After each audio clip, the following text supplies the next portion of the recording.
আরে রে স্বামী জাতি, আপনার স্বপ্নে বোধ দোষ দিয়েন না। বোধ দোষ দেওয়া মানে কি? আপনাকে মহৎ হয়ে গেছেন, অন্যের মেয়ে আনছেন, মানে বড় বড় সবসময় দোষ দেখবেন, ইয়ে করবেন, এরকম না। আপনিও চান আপনার বোনটা অন্যের সংসারে ভালো থাকুক, তাহলে অন্যের বোনকে আপনার কাছে আইনে কেন খারাপ রাখবে? কেন তার দোষটা অন্যের কাছে প্রকাশ করবেন? কেন তার ভুলটারে দ্বিগুণ আকারে অন্যের কাছে বলবেন? আর টাকা ছাড়া তো আপনার মাও আপনাকে ভালোবাসে না। আর কেন, কিভাবে ভাবলেন একটা মেয়ে অন্য জায়গা থেকে আসে, টাকা নাই, পয়সা নাই, সে জায়গায় আপনার একদম পারফেক্টলি ভালো বেশি উঠলে দিব? এরকমটা ভাবা উচিত না। যে জায়গায় যে মা সন্তানের দাম দেয় না টাকা ছাড়া, যে সন্তান ভালো ইনকাম করে, তার ভুল হোক অন্যায় হোক, সে দুর্নীতি করে টাকা ইনকাম করুক, তাকেই সে ভালো জানে। তার অন্যায়টা দেখেও দেখে না, দেখলো বলে না। তখন আপনি কিভাবে বললেন অন্য মেয়েদের একদম সবকিছু ঠিক রাখবেন? এরকমটা তো আশা করা ভুল। আশা ভুল, আশা করে কিন্তু তাকে অশান্তি দিতেছে, এরকমটা ঠিক না তো।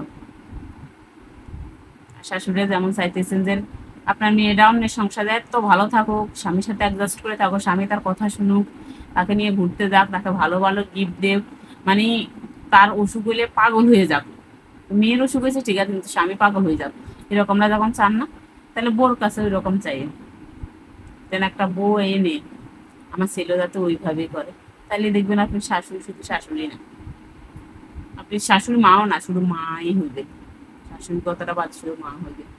তো করতে পারেন না কারণ হইতে পারেন না, আমাদের জন্য দুঃখ করা।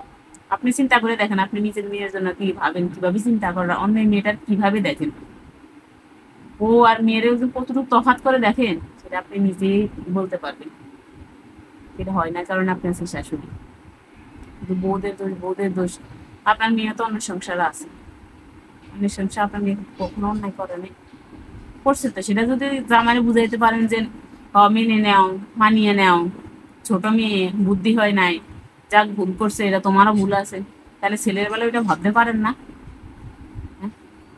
ছেলের সংসার অশান্তি হলে কেন আপনি উস্কাই দেন? কেন উস্কাই দেন? আগুনে ঘি ডালতে আসেন কেন? আগুনে ঘি না ঢেলে আগুন কিভাবে নিবানো দেওয়ার চেষ্টা করে? ঠিক আছে, মেয়ের সংসারে যেভাবে আগ লাইতে চান না, ছেলের সংসারে ওইভাবে আগ লাইতে চাইলে আখেরে আপনার লাভ হইবে। মেয়ে আপনাকে তো সারা জীবন দেখবে না, দেখেও না। লাস্ট জীবন এসে ছেলে আপনাকে দেখবো, ছেলে বউ আপনাকে দেখবো, যতই খারাপ হোক। তাহলে ছেলের সংসারটারে গুছাইতে চেষ্টা করি, ছেলের সংসারটারে কিভাবে আগুন নিবানো যায় সেটা চেষ্টা করা, আগুনটা উস্কাই দেওয়ার জন্য মানে দায়িত্ব নিয়ে আগুনটা উস্কাই দিয়েন না। এজন্য মা আর শাশুড়ি না, দুই রকম দুইটা ওয়ার্ডে ইয়ে করেন। আপনি মা হয়েছেন যদি, তাহলে আপনি একদিন শাশুড়ি হয়েছেন।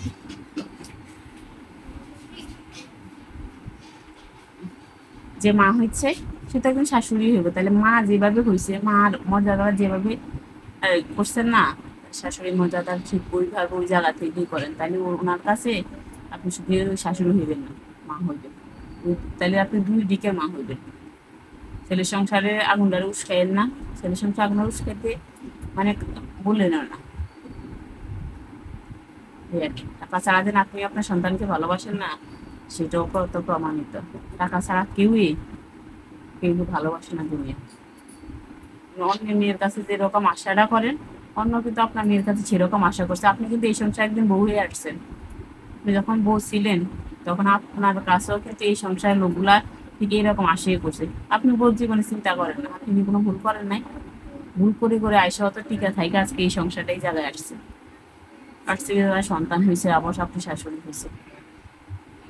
তার ছেলের সংসারটাও তো এইভাবে টিকায় রাখার দায়িত্ব আপনার। সেই সংসারটা ভাঙার মানে ভাঙার দায়িত্ব তো আপনার না।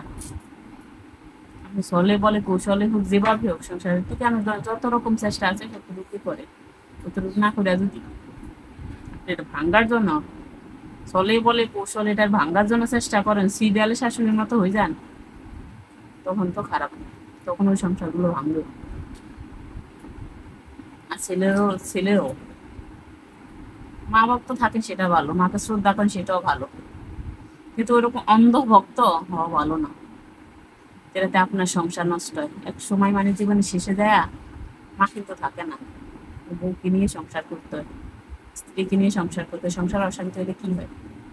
শাশুড়ির জন্য যদি শুধু সংসার অশান্তি হতো, বউর জন্য সংসার অশান্তি হয়।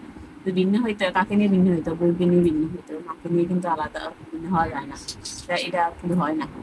তাকে যাকে নিয়ে থাকতে হবে, ইয়ে করতে হবে, তাকে একটু সম্মান করে, একটু শ্রদ্ধা করেন, তার মতামতের একটু গুরুত্ব দেন। সেটা যদি না দিয়ে সবসময় মানে মাতৃভক্তি দেখান, সেটা দিয়ে জীবন চলতে হলে ব্যালেন্স করে চলতে হয়। মা মার জায়গায় শ্রেষ্ঠ, ও বোর জায়গায় শ্রেষ্ঠ, দুজনকেই দাম দিতে হয় ওই জায়গা থেকে। দাম না দেয় তখন কিন্তু খারাপই হয়। আপনি যেমন ভালো করবেন, আপনি যেমন চান আপনার বোনটা অনেক সংসারে খুব সুখে থাকুক,